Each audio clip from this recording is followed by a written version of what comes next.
Hi, it's Felicity. In today's insight into language and communication mastery, I'm going to be talking about the Satir category of Placator.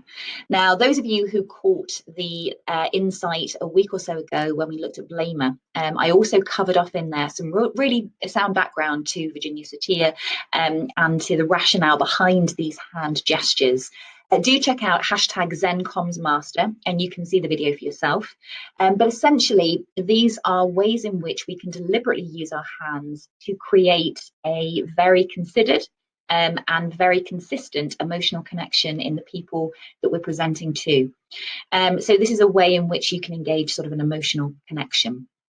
Now, whereas blamer was the most argumentative, provocative, aggressive of all of the 5 Satir categories, placator is the least.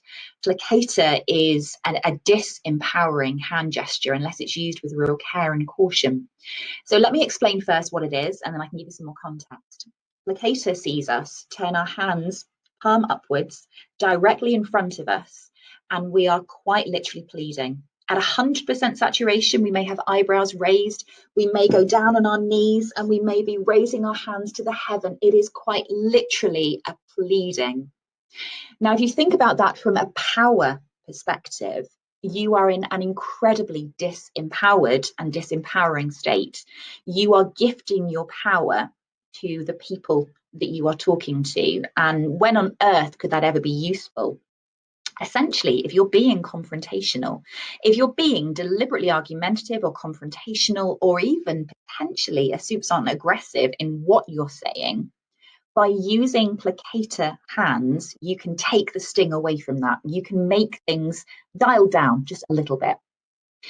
Where it's most often used is as a crutch when we're presenting, and you will see this everywhere now. Women in particular use it. It's an absolute bugbear of mine because it's gifting your power to your audience. It's basically saying, please like me, regardless of the fact that I may have a PhD, I may have numerous postgrads, I may have earned my right to be the leading expert in the world.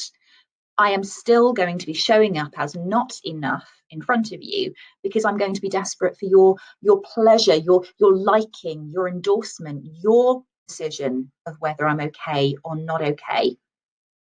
It's a really bad habit to break, actually. It's really hard. I use my hands wildly when I first started presenting. And when I get really passionate, I still do. You'll see it in some of my videos. My hand gestures are far from perfect, but they are congruent with what I'm saying. Now, placator, when it's used badly, you'll see women do this. They'll have their hands here and they'll bounce and they'll be doing this as they're talking. And they're quite literally, they could be 40 minutes into presentation and still doing this. It's exhausting. One of the things to be really super conscious of as a woman, quite often people will be doing it sort of at chest level and it just gets a little bit awkward, actually. So this is the placator. Remember, you do not want to gift your power to someone. You want to use this deliberately, with knowledge, and with absolute due care and attention. Placator. Use it sparingly. Do follow hashtag ZenCommsMaster. I've got loads of brilliant content lined up over the coming weeks that I'm going to be sharing with you. I'd love to know how the Satir hand gestures are landing with you. We've covered the blamer and placator. We've got 3 more to go. So do stay in touch. Any feedback in the comments below. And if there's anything in particular that you would really love me to cover in any future insights, do again share. I'm really happy to take personal requests. I will speak to you soon. Thanks.